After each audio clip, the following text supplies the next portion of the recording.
Dari apa yang sudah Aki lihat, memang kena kiriman teluh. Dan ini bukan sembarang teluh. Teluh ini disebut teluh sedarah. Teluh yang bukan hanya membuat korban mati, tetapi akan merambat pula ke anak turunannya yang ada ikatan darah dengan almarhum yang menjadi korban. Hati-hatilah, Neng. Hati-hati. Perkuat iman kalian.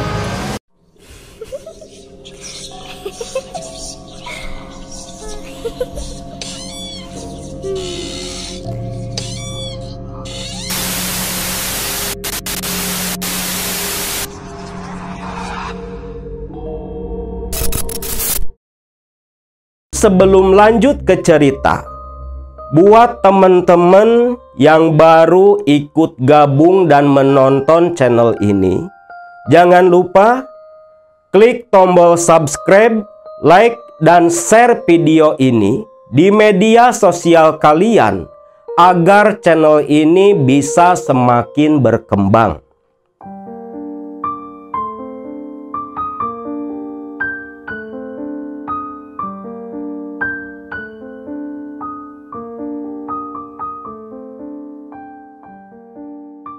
Assalamualaikum warahmatullahi wabarakatuh. Teluh, santet, guna-guna, dan berbagai jenis nama yang berbeda tergantung dari daerah mana kita berasal. Yang jelas, itu semua termasuk ilmu sihir. Berkolaborasi antara manusia dengan setan dari golongan jin, dengan maksud tujuan mencelakakan, menyakiti orang yang dianggap musuh oleh para pelaku ilmu sihir ini. Ilmu sihir yang memang tak akan pernah lekang oleh zaman. Dari masa ke masa selalu ada, bahkan semakin berubah mengikuti keadaan zaman di waktu sihir itu terjadi. Kisah kali ini adalah sebuah kisah nyata yang dibagikan oleh salah satu baraya KMS, di mana keluarga beliau bertahun-tahun hidup menderita, bahkan sampai beberapa anggota keluarga hilang nyawa akibat mendapat kiriman teluh dari orang yang masih tinggal dekat di kampung yang sama. Teh Ai, narasumber kita yang 1 minggu lalu datang dengan suaminya, berkonsultasi dan menceritakan pengalamannya. Beliau warga asli Ciamis, Kecamatan Panumbangan, yang tinggal di sebuah desa yang sebut saja namanya Desa Cihaur, berbatasan langsung dengan Kabupaten Majalengka. Beberapa puluh tahun lalu, awal santet atau teluh sedarah menimpa keluarganya. Yang ditargetkan pertama kali adalah bapak dari Teh Ai yang bernama Mang Nana. Terjadi sekitar tahun 2015-an. Waktu itu, Mang Nana, bapak dari Teh Ai, merupakan seorang peternak ayam broiler atau ayam sayur. Mang Nana sendiri bisa dibilang hidup begitu sejahtera, dikaruniai 3 orang anak yang waktu itu semua sudah menikah, bahkan menghadiahkan banyak cucu untuk Mang Nana. Selain beternak ayam broiler, Mang Nana pun mempunyai beberapa bidang tanah yang ditanami pohon-pohon dan buah-buahan, termasuk sebuah kolam ikan yang cukup besar juga. Sawah pun dia punya. Ya, untuk ukuran di pekampungan, bisa dibilang Mang Nana ini orang cukup kaya. Namun, di antara semua harta benda miliknya, yang paling berharga buat Mang Nana adalah sebuah kebun, di mana di kebunnya itu terdapat mata air yang tidak pernah habis, tidak pernah surut ataupun kering, walau selama apapun musim kemarau. Bahkan di tengah musim kemarau, saat sumur-sumur warga surut, sawah kekeringan, mata air di kebun Mang Nana lah yang menjadi sumber air utama warga kampung di tempat tinggal Mang Nana. Sedangkan di kampung Cihaur ada seorang lelaki kaya raya yang bernama Pak Kosim. Si Pak Kosim ini agak nyeleneh kebiasaannya. Asetnya banyak, tetapi dia seperti tak pernah menikmati harta kekayaannya. Dari mulai penampilan, gaya hidup, tak pantaslah disebut orang yang punya harta. Dan yang lebih aneh lagi, Pak Kosim ini, dia punya kebiasaan menyendiri di saung sawah miliknya. Bahkan sering menginap juga di saung sawah itu. Banyak warga yang menganggap kalau kebiasaan Pak Kosim seperti itu berkaitan dengan ilmu atau ajian yang dia miliki, yang menjadi sumber harta benda miliknya. Kosim ini orangnya begitu iri, tak suka kalau ada orang lain yang lebih maju daripada dia, dan selalu bikin gara-gara. Sampai satu saat, kala itu kemarau cukup lama, sumber-sumber air warga mulai surut dan kering. Seperti biasa, apabila sudah jatuh masa seperti itu, mata air Mang Nana lah yang menjadi andalan warga. Saat itu, Mang Nana datang berkunjung ke kebun tempat di mata air berada. Untuk mempermudah warga, mata air itu di bawahnya sudah dibangunkan seperti bak mandi. Nah, ketika sedang melihat-lihat di kebunnya, sambil mencari kayu bakar, tanpa Mang Nana sadari, sosok si Kosim datang nyamperin ke kebun Mang Nana. "Nak, sehat euy," tegur Kosim dari belakang. Nana pun langsung berbalik. "Loh, Pak Kosim, mau kemana Pak? Tumben biasanya jam segini di sawah." Sengaja nak, nyari-nyari kamu tadi ke rumah. Tapi kata si Piah, kamu lagi ke kebon. Makanya saya samperin ke sini." "Oh, ada apa atuh Pak Kosim? Kita bicara di sana aja tuh, biar nggak terlalu diserbu sama nyamuk," ucap Nana. Kosim pun hanya tersenyum mengikuti Nana dari belakang. Lalu Nana dan Kosim pun duduk di tanah yang begitu bersih, tempat biasa Nana melepas lelah sambil menikmati suasana kebun yang damai. Lalu di situ pun, tanpa banyak basa-basi, Kosim langsung berkata ke Nana, "Gini nak, terus terang saja, saya teh tertarik sama kebun kamu ini." "Tertarik? Tertarik apa ya Pak Kosim?" "Begini nak, saya mau beli ini kebun. Saya butuh mata air ini buat ngairin sawah-sawah saya yang kekeringan. Kamu mau jual berapa?" Kalau perlu, saya bayar 3 kali lipat dari harga kamu waktu pertama beli. Ucap Qasim waktu itu. Nana pun kaget. Dia tak ada niatan mau menjual tanah ataupun kebun. Terlebih kebun itu yang jadi andalan warga mata airnya. Nana tahu betul kalau jatuh ke tangan Qasim, pasti warga bakal kesusahan. Qasim tak bakal mau berbagi. Bahkan bisa saja air itu diperjualbelikan oleh Qasim demi kepentingan pribadi.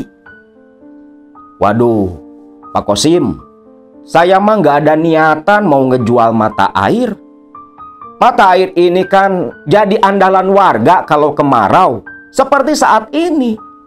Kalau masalah sawah kekeringan ya wajar, Pak. Warga lain pun kan sama, sawah-sawahnya kering.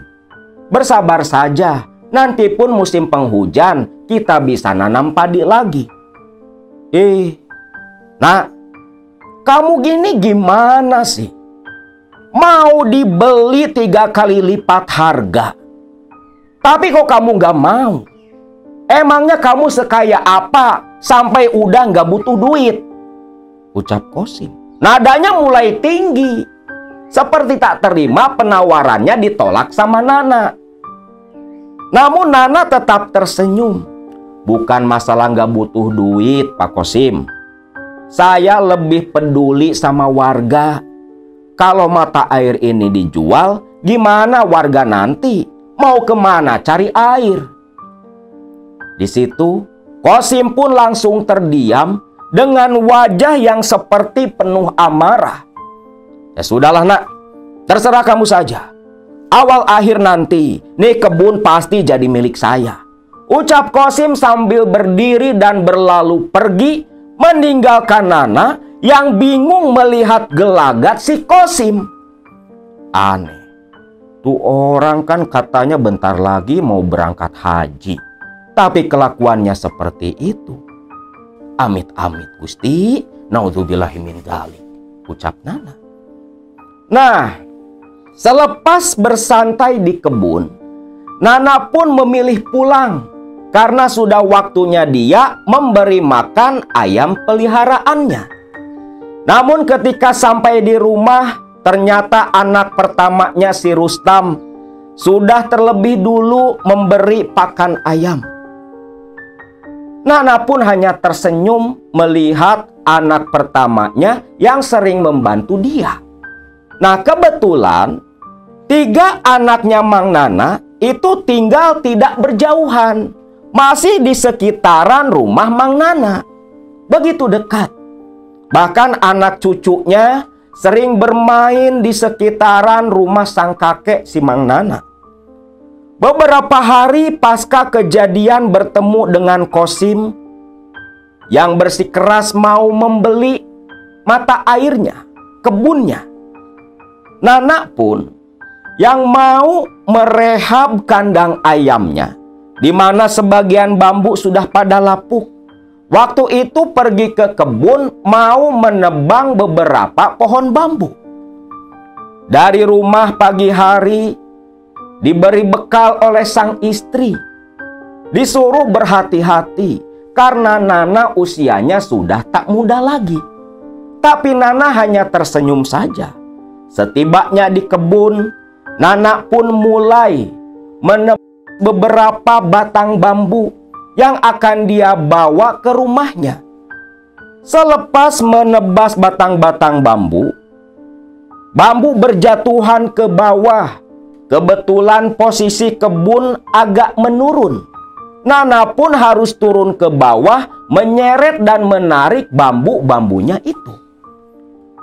Awalnya tak terjadi apa-apa.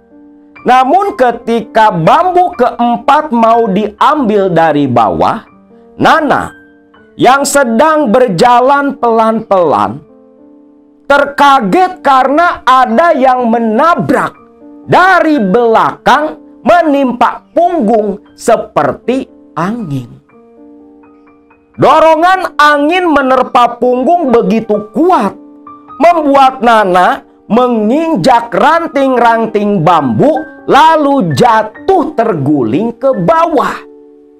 Nana pun mengerang kesakitan. Namun, ketika Nana berusaha bangkit berdiri, telapak kaki kanannya terasa begitu perih. Ketika ditengok, kaget.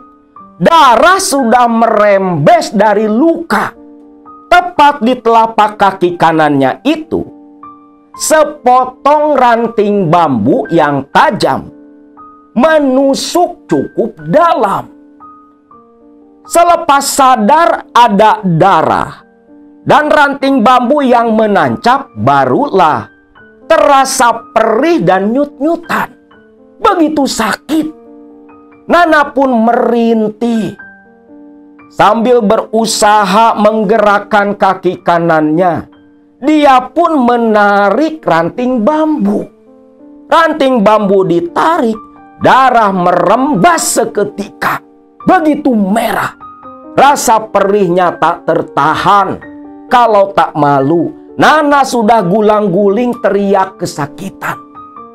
Tapi Nana berusaha bertahan. Dengan darah di kaki yang masih mengucur, Nana berusaha berdiri. Golok yang terlempar dia tinggalkan. Dia menuju ke sebuah pohon pisang.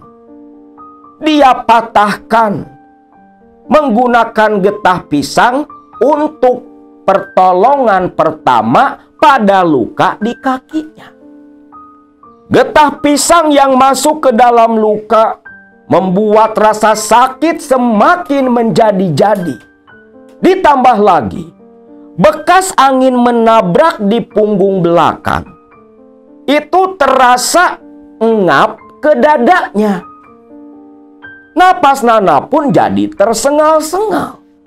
Makin lama makin tak tahan, Nana pun berteriak meminta pertolongan.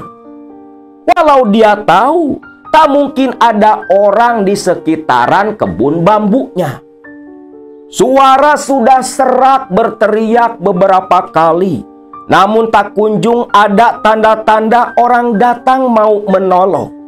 Nana pun sampai merangkak, berusaha naik ke atas, menahan rasa sakit di sekujur badan, bersumber dari luka bekas tusukan. Di tengah Nana yang mengerang kesakitan itu, ternyata Rustam yang ketika tadi pagi datang ke rumah bapaknya, mendengar kalau sang bapak mau nebang pohon bambu, khawatir, lalu bergegas pergi menyusul. Ketika Rustam sampai, dia mencari-cari bapaknya, tapi tak ketemu. Tak sengaja pandangan Rustam tertuju ke bawah. Melihat ada pakaian di sela alang-alang, Rustam pun penasaran. Dia tahu itu baju bapaknya. Rustam turun ke bawah, langsung teriak kaget. Ternyata pakaian itu adalah bapaknya sendiri yang sudah pingsan tak berdaya, telungkup di sela alang-alang. Rustam yang kaget bergegas menyadarkan sang bapak. Dicek napasnya masih ada. Aduh, si bapak teh kenapa sampai pingsan kayak gini? Dan tertuju ke kaki, tahulah dia. Mungkin akibat luka di telapak kaki membuat banyak darah keluar, Mang Nana pun pingsan. Rustam pun langsung menggendong sang bapak. Digendong di punggung, kaki diikat oleh tali yang dia bawa. Berusaha membawa sang bapak buru-buru pulang ke rumah.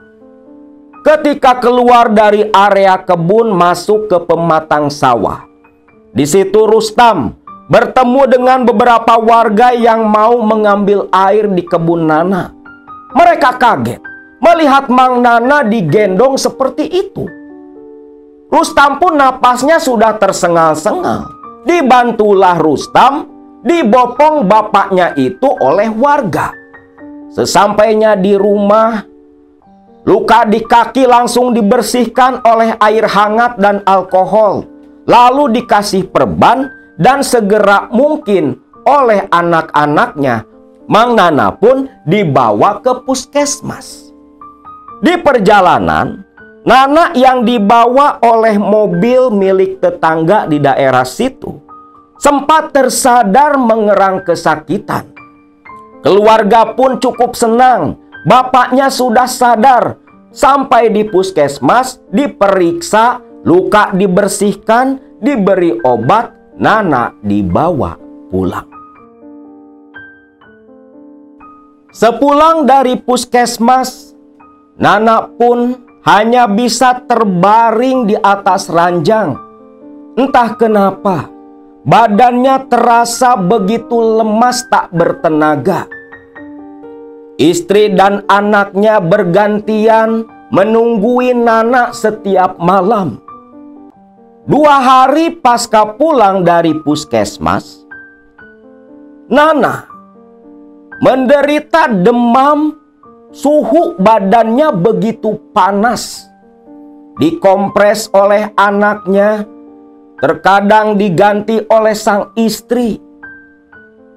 Penyakit Nana begitu aneh buat mereka. Setiap tengah malam, Nana selalu mengigau, nyerocos dengan kata-kata yang tidak dimengerti. Bahkan sesekali, Nana terus gulang-guling tak tenang dengan mata yang terpejam. Namun ketika pagi tersadar, Nana tak ingat apa-apa. Karena setiap mata terpejam, hanya gelap, ingatan pun seperti terhenti. Hari ke hari, obat dari puskesmas sudah habis. Namun luka di kaki bukannya sembuh, malah betisnya Nana membengkak. Ada sedikit bau amis anyir seperti nanah dari luka yang sudah tertutup. Rustam pun curiga, mungkin luka itu infeksi. Bengkak di kaki Nana terasa oleh Nana seperti ditusuk-tusuk ribuan jarum. Begitu sakit. Khawatir akan kondisi sang bapak, Nana pun akhirnya dibawa ke rumah sakit di daerah Ciamis. Dibawa ke RSUD waktu itu. Namun yang aneh, di RSUD pun dokter yang memeriksa penyakit Nana, dia tidak terlalu detail menjelaskan ke pihak keluarga. Hanya langsung memberikan resep obat. Rustam ya hanya ngikuti saja apa perintah dokter. Bahkan Nana disuruh langsung pulang waktu itu. Pulang kembali ke rumah setelah nebus obat.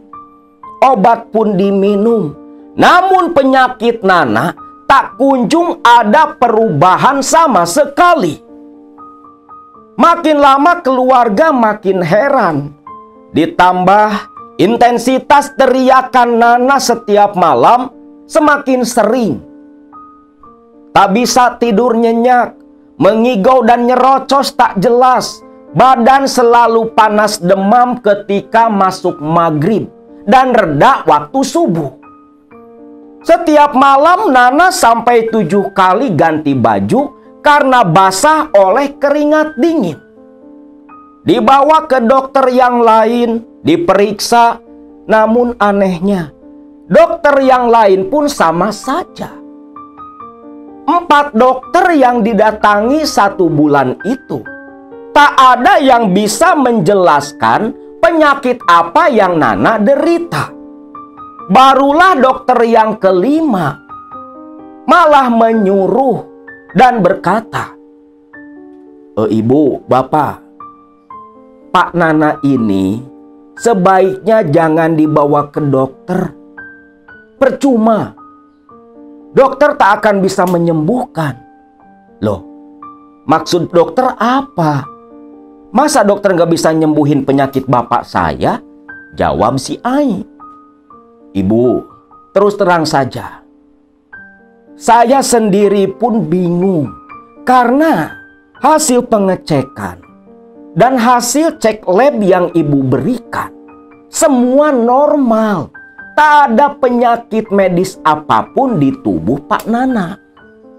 Saran saya, Bu, sebaiknya Pak Nana dibawa ke orang yang ngerti saja. Ini sudah di luar kemampuan kami. Sudah di luar kemampuan medis.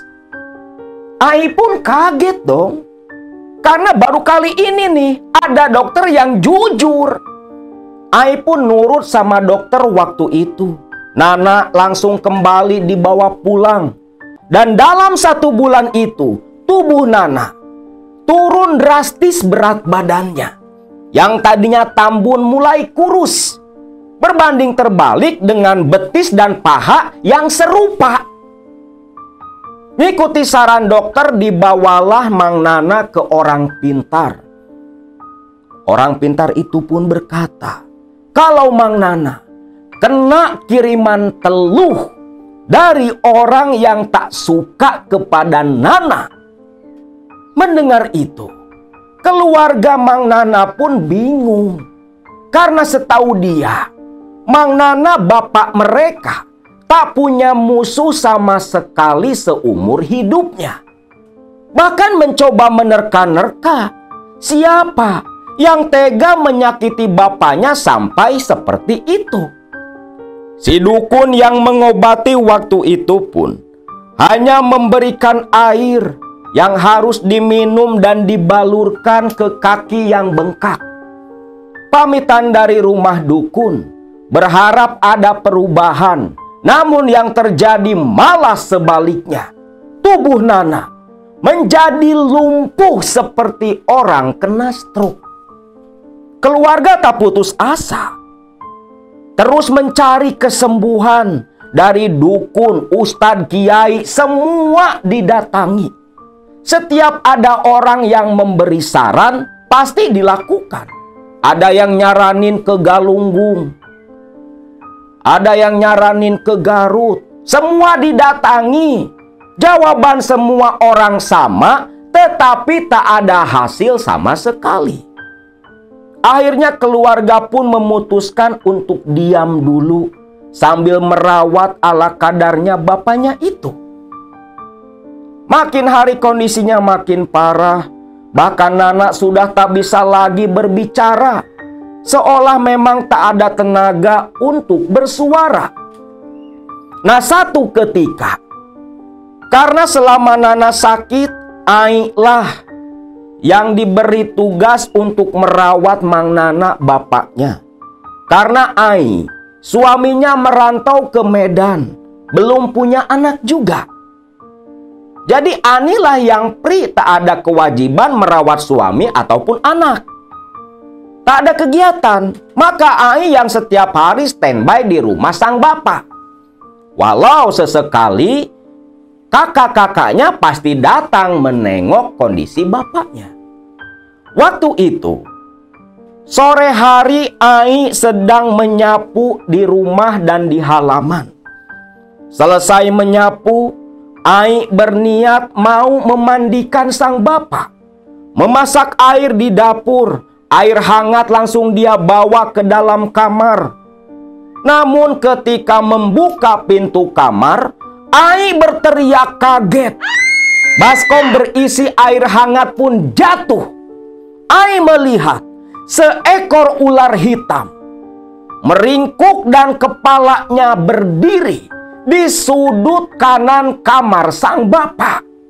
Teriakan Ai terdengar oleh ibunya. Cepiah pun lari ke dalam. Melihat Ai yang berdiri gemetar ketakutan, Cepiah heran.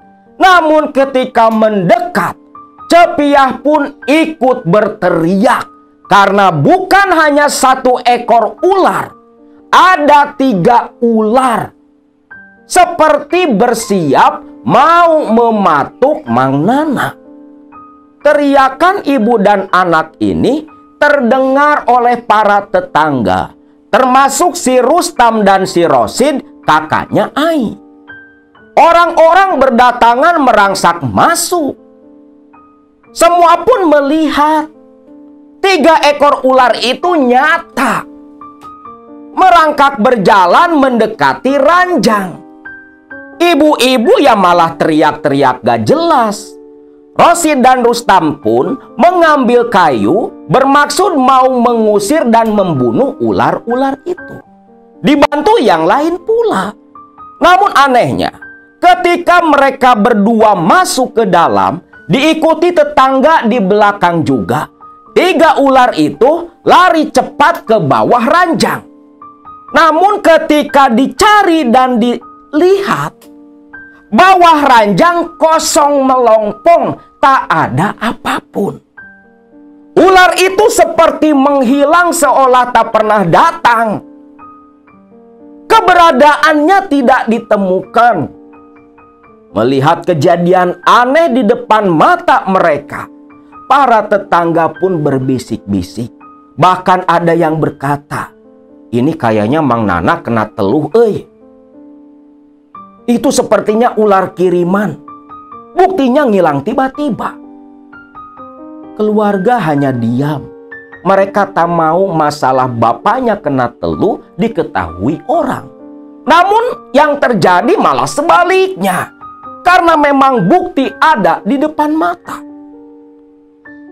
Singkat cerita, selepas kejadian itu, Rosid dan Rustam setiap malam pun meronda di rumah orang tua mereka. Takut hal seperti tadi terjadi kembali. Nah, satu saat tengah malam, seperti biasa Rustam ataupun Rosid bergiliran memberi pakan ayam-ayam sayur piaraan sang bapak. Kandangnya di belakang rumah, cukup besar, menampung 3.000 ekor ayam. Tengah malam itu, Rustam dan Rosid yang memang bergadang, sedangkan Ai dan ibunya tidur di dalam kamar sang bapak menemani. "Sid, itu ayam kenapa sih? Dari tadi kok ribut terus. Belum kamu kasih makan?" "Iya, lupa ucap si Rosid. Ayam belum dikasih makan. Rame tuh ayam. Rosid pun keluar dari dalam rumah, jalan ke belakang, mengambil 1 sak pakan. Dia pikul, lalu membuka kunci pintu kandang masuk ke dalam. Namun aneh, ketika masuk ke dalam kandang ayam, ayam-ayam piaraan bapaknya yang sekitar seminggu lagi dipanen, itu semua menggunuk di sudut kandang, berdesak-desakan seperti takut akan sesuatu. Loh, itu ayam pada kenapa? Malah desak-desakan sampai ngegunuk kayak gitu, pikir si Rosid. Seumur-umur bantu bapaknya ternak ayam, baru pertama kali lihat hal aneh seperti itu. Rosid pun tak pikir panjang. Karung dia sobek, pakan ayam dimasukkan ke ember. Namun seketika Rosid terdiam, mendengar suara lolong-lolongan anjing saling bersahutan. Bahkan tak lama pun diselingi suara burung gagak di atap kandang ayam. Membuat Rosid heran, bulu kuduknya meremang, rasa takut mulai hinggap di hati Rosid. Bahkan suasana di dalam kandang berubah menjadi mencekam dan menakutkan. Hawa terasa berat, menatap ke sekitar. Rosid merasa seperti ada yang lain di dalam kandang selain ayam dan dirinya. Lalu pandangan mata Rosid tertuju ke bagian kandang kosong yang ditinggalkan dan dihindari ribuan ayam piaraan. Aneh, kenapa sudut itu ditinggalin sama ayam? Seperti ayam semua ketakutan, pikir Rosid. Rosid pun mendekat sambil menenteng ember berisi pakan. Namun ketika semakin mendekat ke lokasi yang kosong di dalam kandang, bau bangkai mulai merangsek ke hidung Rosid. Bau bangkai? Bangkai apa ini? Pikir Rosid. Sampai nutup hidung si Rosid ini. Semakin mendekat dan mendekat. Bulu betis dah mulai pada berdiri. Tengkuk terasa dingin. Keringat pun mengucur di wajah Rosid. Lalu, tak sengaja pandangan Rosid tertuju ke bagian lain kandang, tepat di bagian luar. Di antara remang lampu kandang, di samping kandang ayam itu, Rosid melihat ada sosok putih yang berjalan melompat-lompat di depan mata Rosid. Gemetar Rosid seketika. Ember di tangan terjatuh, pakan berhamburan, ayam berteriak semua ketakutan. Burung gagak di atas atap pun tak hentinya bersuara. Lolongan anjing semakin kencang pula. Rosid semakin ketakutan. Tubuhnya gemetar, kaki tak bisa digerakkan. Ternyata sosok yang melompat-lompat di luar kandang merangsek masuk menembus dinding-dinding bambu, lalu berdiri dengan begitu polos menatap ke arah Rosid. Kain kapannya begitu usang, belepot lumpur dan tanah merah. Wajahnya hitam gosong, bola mata tak terlihat, bau bus terus menyeruak dari arah si pocong. Pocong itu hanya berdiri, lalu pelan bergerak seperti kena hembusan angin. Hanya bergerak ke kiri dan ke kanan, seolah menyapa Rosid yang berdiri ketakutan. Di dalam rumah, Rustam heran karena Rosid tak kunjung datang. Penasaran, Rustam pun ngambil senter dan keluar. Berjalan menuju ke arah kandang. Melihat pintu kandang yang terbuka lebar. Menyangka Rosid mungkin sedang memberi pakan ayam. Aneh, si Rosid ngasih pakan ayam kok lama banget. Itu ayam juga teriak terus dari tadi. Ada apa sih? Pikir Rustam. Namun ketika Rustam mendekat ke pintu, astagfirullahaladzim, Rosid, sini, teriak Rustam. Rustam kaget lihat pocong berjalan mengambang mendekat ke arah si Rosid adiknya. Melihat pocong yang semakin dekat, Rustam pun berlari dan menyeret tangan sang adik yang tak bergerak sama sekali. Rosid diseret seperti batang pisang. Tubuhnya terbentur tak bisa bergerak. Diseret keluar sampai dilempar saking Rustam kaget dan ketakutan. Pocong itu tertawa di dalam kandang. Tawanya seperti tawa lelaki yang begitu serak, menakutkan. Rustam pun teriak membuat Ai dan ibunya terbangun berhamburan ke belakang rumah. Namun ketika ibu dan adiknya datang, pocong pun hilang, menyisakan bau busuk dan gelak suara gagak di atap kandang. Kegaduhan yang dibuat Rustam membuat beberapa tetangga dekat terbangun, merangsak dan berkerumun di rumah Mang Nana. Yang waktu itu si Rosid sudah dibawa masuk ke dalam. Lagi diurut-urut sama minyak angin. Tak lama Rosid pun tersadar. Tetangga ada 5 orang waktu itu. Mendengar cerita sosok pocong di kandang ayam, para tetangga pun keheranan. Bahkan menambah keyakinan mereka kalau memang Mang Nana kena teluh kiriman. Lalu seorang tetangga menyarankan agar Mang Nana dibawa ke daerah Garut. Tepatnya ke daerah Godong. Tempat di mana ada makamnya Prabu Kian Santang. Katanya di sana ada orang tua yang sudah sepuh yang pasti bisa mengobati Mang Nana. Namun waktu itu, karena sudah terlalu sering datang ke dukun dan ke ustadz, namun tak ada perubahan kepada Mang Nana, keluarga agak skeptis. Walau memang kondisi Mang Nana sudah semakin parah. Bahkan si Ade, suami dari Ai, yang sedang merantau di Medan, itu terpaksa harus pulang setelah mendengar kalau bapak mertuanya sakit keras. Kejadian ganjil dialami Ade pasca dia pulang ke kampung istrinya. Waktu itu, di kampung kan yang namanya ronda itu selalu ada. Nah, mengganti sang bapak yang terbaring sakit, adeklah yang pergi ke pos kamling.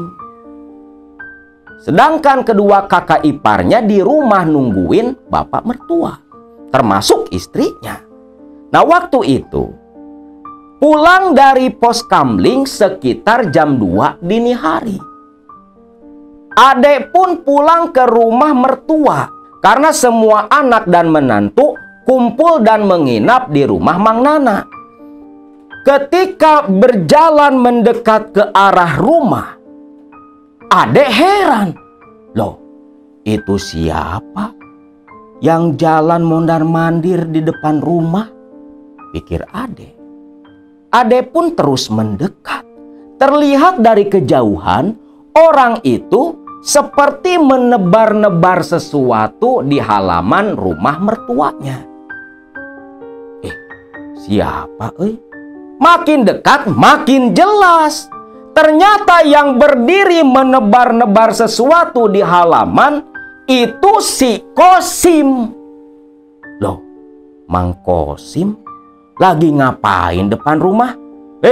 Mang Kosim. Orang yang dipanggil pun berbalik. Nyatalah memang Mang Kosim. Namun Mang Kosim ketika beradu pandang dengan Adek seperti yang kaget. Layaknya maling diketahui warga. Dan parahnya lagi, ketika Ade berlari mendekat, Kosim berbalik lari ketakutan. Membuat Ade bingung. Mang Kosim teh mau nengok si bapak, tapi kok malah lari. Ade nggak seudon apa-apa, karena memang dia tak percaya dengan hal-hal bersifat klinik. Tak memperdulikan, Ade pun langsung mengetuk pintu. Pintu dibuka oleh si Rustam. Dek, udah pulang? Iya, Kang. Tadi Mang Kosim habis dari sini, Kang. Enggak ada siapa-siapa dari tadi juga. Yang nengok mah tadi sore. Emang kenapa? Tadi loh, Kang, ada Mang Kosim di depan. Sudahlah, saya ngantuk, Kang. Mau tidur, ucap Ade, yang langsung ngeloyor masuk. Sedangkan Rustam hanya berdiri bingung, karena sedari tadi dia tak mendengar ataupun melihat ada orang, apalagi Kosim, datang ke rumah. Nah, esoknya anak-anak Mang Nana baru bangun, lagi pada sarapan di ruang tamu. Namun dari arah kamar Mang Nana terdengar bipiah. Ibu mertua mereka teriak. Anak-anak pun semua lari ke dalam kamar. Begitu masuk, semua kaget. Bahkan Ai menangis memeluk tubuh sang bapak yang kejang-kejang, mengerang kesakitan seperti orang yang sekarat. Panik semua orang waktu itu. Mendengar ribut-ribut di kediaman Mang Nana, para tetangga pun berdatangan. Semua kaget dari apa yang dilihat berdasarkan pengalaman. Apa yang terjadi kepada Mang Nana, itulah yang disebut sakaratul maut. Sudah terdengar suara ngorok dari mulut Mang Nana. Namun Mang Nana tak bisa berbicara. Terlebih ketika melihat kondisi tubuh Mang Nana, semua orang hanya bisa menghela napas, bahkan yang tak kuat mental sampai menangis. Mang Nana yang tubuhnya tambun, kurus kering, hanya tinggal kulit dan tulang saja, tetapi betis kanannya tetap bengkak, memerah, seperti buah yang sudah matang. Melihat kondisi bapak mereka seperti itu, Rustam pun memutuskan bapaknya dipindahkan ke ruang tamu yang lebih luas. Ditidurkan di kasur lantai, dikelilingi anak cucu dan istri Mang Nana, termasuk para tetangga. Bergantian semua orang mengaji untuk Mang Nana. Bahkan ustadz di masjid mereka pun datang menjenguk pagi itu, setelah mendengar Mang Nana dalam kondisi yang sedang sekarat. Bahkan si ustadz pula yang memimpin doa bersama. Zuhur, si ustadz pun izin pamitan kembali ke masjid. Sedangkan para tetangga, khususnya perempuan, semua terus tak berhenti mengaji surah Yasin untuk mendoakan Mang Nana agar dipermudah proses sakaratul mautnya. Nah, di tengah ibu-ibu lagi pada ngaji tuh tengah hari, di situ kan ada Ai dan Cepiah duduk bersimpuh sambil berurai air mata di samping kiri dan kanan kepala Mang Nana yang terus ngorok sedari pagi. Datanglah Kosim saat itu, mengenakan sarung kopiah hitam. Assalamualaikum. Waalaikumsalam, ucap semua ibu-ibu di ruang tamu. Ibu-ibu pun menyingkir memberi jalan kepada Kosim yang datang, seperti yang mau bertakjiah. Namun di tangan kanan Kosim, dia menenteng sebotol aqua besar, lalu duduk di samping Mang Nana. Aneh nih, Mang Nana yang sedari pagi hanya ngorok dan tak bergerak, ketika Kosim datang langsung menggerakkan kepala, membuka mata. Mata Mang Nana melotot tajam ke arah Kosim. Suara ngoroknya semakin kencang. Astagfirullahaladzim, nak. Mudah-mudahan saja, nak, kamu teh bisa sehat lagi, bisa cepat sembuh, ucap Kosim. Sedangkan Ai yang melihat bapaknya seperti itu merasa aneh. Bahkan tahu betul sorot mata sang bapak seperti yang penuh kebencian. Hanya saja Mang Nana tidak bisa berkata-kata.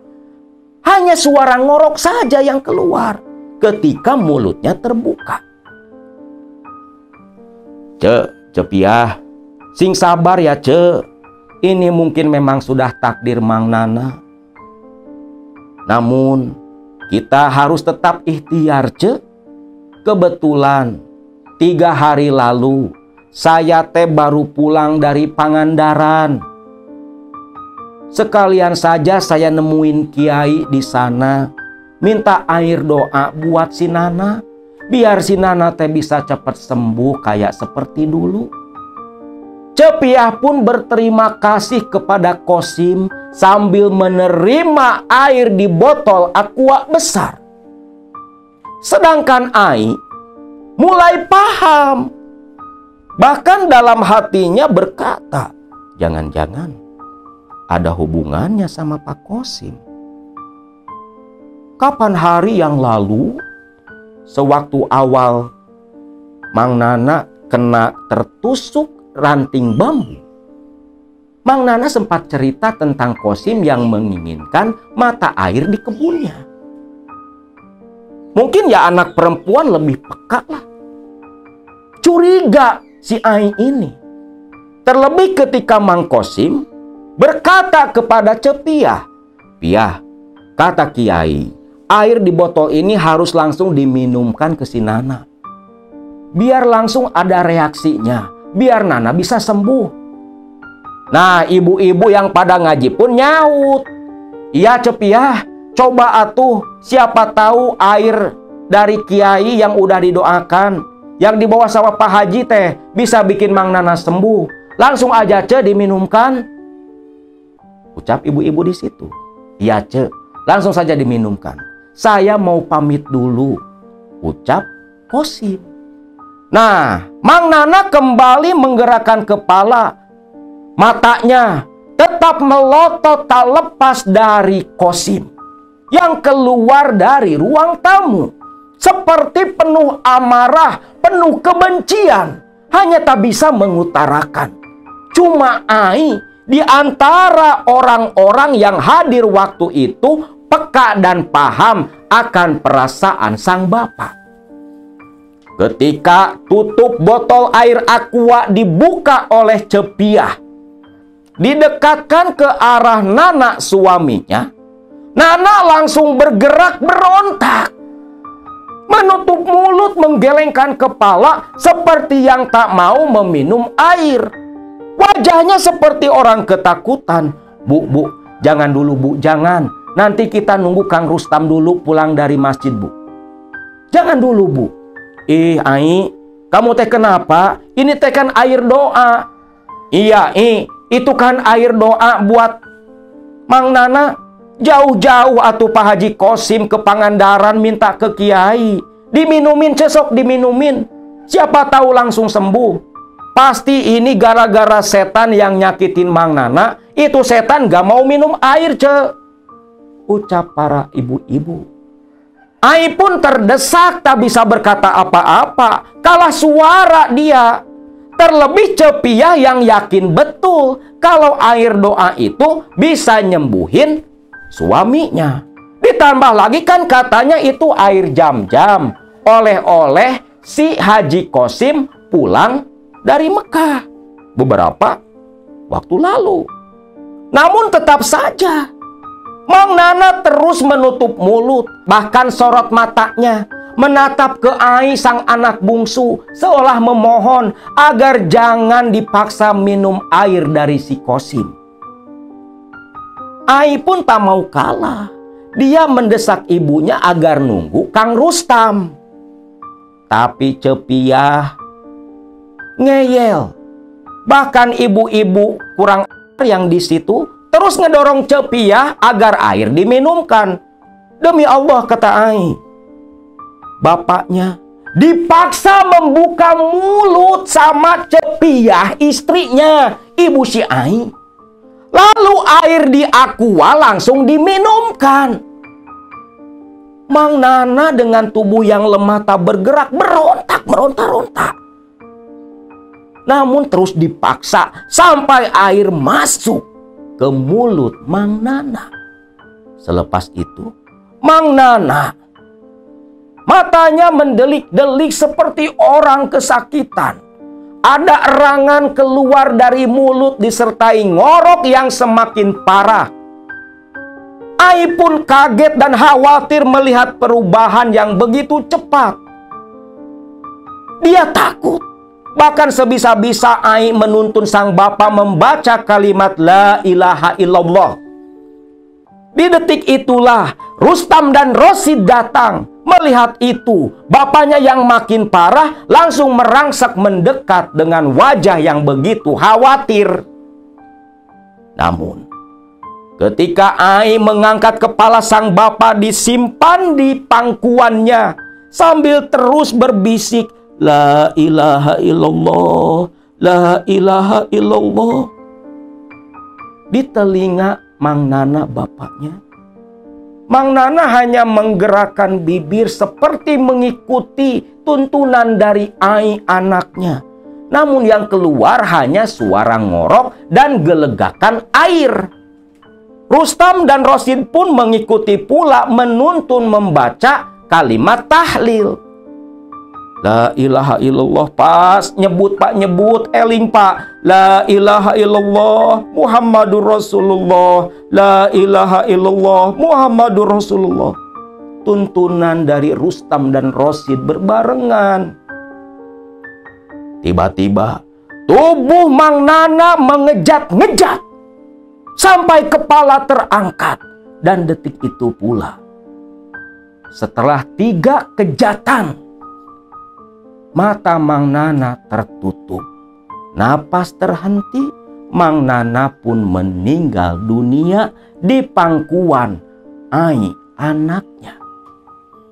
Sontak semua orang pun berkata, "Inna lillahi wa inna ilaihi roji'un." Ai menangis, Cepiah melongo.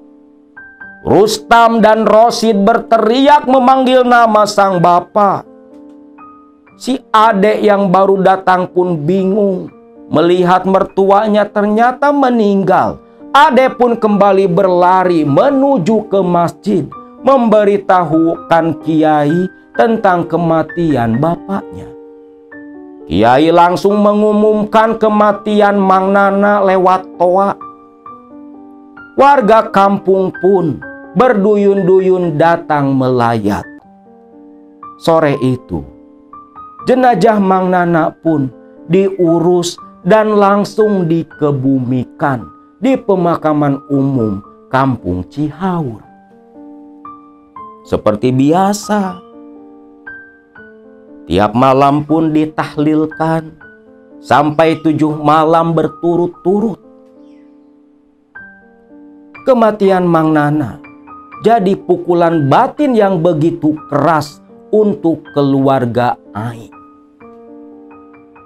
Nah, selepas 7 hari kematian Mang Nana, barulah Ai cerita tentang perihal air pemberian Kosim.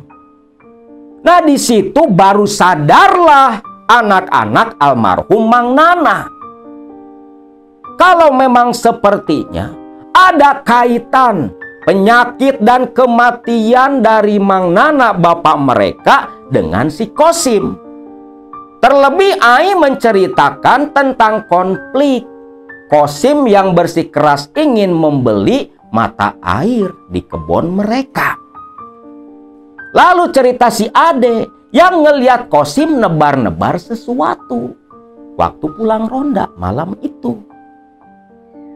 Tapi apa daya, benar dan tidaknya mereka tak bisa membuktikan. Terlebih kalaupun memang Kosimlah yang mengirim teluh kepada bapak mereka, bagaimana cara membuktikannya? Tapi Ai yang masih penasaran betul dan tidaknya bapaknya mati karena teluh kiriman si Kosim, Ai pun teringat tentang sesepuh yang di daerah Godok Garut. Mengajak adik suaminya, Ai pun ke sana untuk memastikan kematian bapaknya. Betul saja, jawaban dari sesepuh di daerah Godok Garut sana mengatakan, "Neng, almarhum bapak, dari apa yang sudah Aki lihat, memang kena kiriman teluh. Dan ini bukan sembarang teluh. Teluh ini disebut teluh sedarah. Teluh yang bukan hanya membuat korban mati, tetapi akan merambat pula ke anak turunannya yang ada ikatan darah dengan almarhum yang menjadi korban. Hati-hatilah, Neng. Hati-hati. Perkuat iman kalian. Jangan satu kali pun kalian melupakan Allah. Harus rajin beribadah." Aduh, lalu bagaimana Ki? Kami jadi takut Ki. Bagaimana kalau kami yang jadi korban selanjutnya Ki? Apa kita bisa mengakhiri teluh ini? Sesepuh itu hanya menggelengkan kepala. "Neng, terus terang saja, teluh jenis ini teluh langka. Sudah jarang orang memiliki ilmu ini. Berbeda dengan teluh pring sedapur ataupun teluh tumpas kelor yang masih bisa diselesaikan. Teluh ini tak bisa, nih. Aki pun tak sanggup untuk membantu." Ucap orang itu. Ai pun hanya bisa menangis. Namun si sesepuh menghibur dan menenangkan Ai. Terus menasehati, satu-satunya cara hanya mendekatkan diri kepada Allah agar terhindar dari bencana. Singkat cerita, Ai pun pulang kembali ke Panumbangan Ciamis sana. Kembali ke Cihaur ke rumah mereka. Tadinya Ai akan menceritakan hal itu kepada Rustam dan Rosid. Namun adek melarang, takut melebar menjadi fitnah, bahkan khawatir dua kakak iparnya gelap mata melakukan tindakan di luar akal sehat mereka. Ai pun hanya bisa diam. Betul saja, sesuai dengan apa yang diterangkan oleh sesepuh di Godong itu. Pasca kematian Mang Nana, musibah demi musibah datang berurutan menimpa keluarga mereka. Dalam usaha, dalam ekonomi, mendadak ketiga anak-anak dari Mang Nana dalam waktu yang berbarengan, usaha apapun yang mereka geluti selalu berakhir buntu. Bahkan ternak ayam broiler saja sudah berhenti karena ayam selalu mati. Di tengah ayam peternak lain sehat-sehat aja. Lalu di rumah almarhum Mang Nana yang ditempati Ai dan suami, Ai seringkali mencium aroma kembang setiap malam. Bahkan terkadang bercampur aroma busuk. Yang anehnya, ibu dan suaminya Ai tak mencium dan tak merasakan apapun. Bahkan dua kakaknya ketika Ai laporan sengaja menginap dan tidak menemukan keanehan. Hanya Ai lah yang merasakan itu semua. Selang 6 bulan pasca kematian Mang Nana, waktu itu semua kebun diurus oleh Rosid dan Rustam. Kosim lewat tetangganya memesan 20 batang bambu kepada Rosid. Rosid pun dengan senang hati menerima pesanan itu. Pergi langsung ke kebun, Rosid mulai menebang satu persatu pohon bambu. Namun seperti Mang Nana dulu, Rosid jatuh terpeleset, terguling ke bawah, dan membuat Rosid tak bisa bangun sama sekali. Rosid ditemukan sang istri yang khawatir maghrib belum juga pulang. Sampai digotong dari kebun. Rosid pun dibawa ke tukang urut. Namun ketika diurut, tubuh Rosid tak ada satupun urat yang salah. Rosid pun pulang. Namun Rosid jadi nggak bisa jalan. Kaki kanannya kaku. Datang ke rumah sakit, dibilang saraf kejepit. Dioperasi. Namun pasca operasi, bukannya sembuh, malah semakin parah. Kaki kanannya tak bisa gerak sama sekali. Ke tabib dan sejenisnya pun sudah. Bahkan ke dukun pun tak urung didatangi pula. Sampai dalam waktu 5 bulan, pasca Rosid jatuh terpeleset di kebun, Rosid pun meninggal dunia. Disusul 1 tahun kemudian Rustam mati mendadak di atas ranjang setelah mengaku kepada istrinya bertemu sosok pocong mengitari pelataran pekarangan rumah mereka. Dari 3 bersaudara dari keluarga besar Mang Nana jatuh korban nyawa 3 orang. Rustam, Rosid, dan Mang Nana.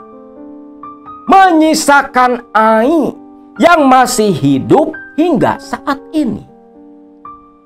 Ai pun menderita penyakit yang aneh, di mana sekujur badannya ditumbuhi penyakit kulit seperti koreng yang sudah 3 tahun diderita Ai. Berbagai dokter didatangi, berbagai obat diminum dan dioleskan, tapi tetap saja penyakit gatal itu tak kunjung hilang. Bahkan hampir setiap malam dalam 3 tahun pasca kematian Rosid kakak keduanya, Ai seringkali melihat sosok pocong di rumah mereka. Dan hingga kemarin datang kemari, sambil menangis Teh Ai dengan suaminya pun bercerita. Mereka berdua yakin Qosimlah yang menjadi dalang di balik semua penderitaan, dalang teluh sedarah yang menimpa keluarga Ai. Dibuktikan dengan suatu amalan yang pernah diberikan seorang kiai, yang dimana ketika amalan itu dibaca, satu waktu akan mengalami mimpi, ditunjukkan siapa yang mengirim teluh kepada keluarga mereka. Dan semenjak mengamalkan amalan itu, sosok Qosimlah yang datang di mimpi Ai. Usaha pun hancur-hancuran. Bukan untung malah buntung, hutang malah melilit mereka. Harta benda satu persatu habis semua dijual. Kebun, sawah, kolam, bahkan rumah pun dijual untuk biaya berobat, mencari dukun dan orang pintar bertahun-tahun hingga saat ini. Dan sekarang Ai dan Ade masih terus berusaha untuk mengakhiri lingkaran sihir teluh sedarah di keluarga mereka agar tak merambat ke anak cucunya kelak. Dan Ai pun saat ini sedang dalam masa pengobatan. Kita doakan bersama untuk Teh Ai agar cepat Allah berikan kesembuhan, agar cepat Allah angkat semua penderitaan, dan semoga Teh Ai bersama sang suami kembali bisa hidup normal seperti orang lain. Usaha dan rizkinya bisa kembali terbuka agar bisa hidup merawat anak dan cucunya nanti.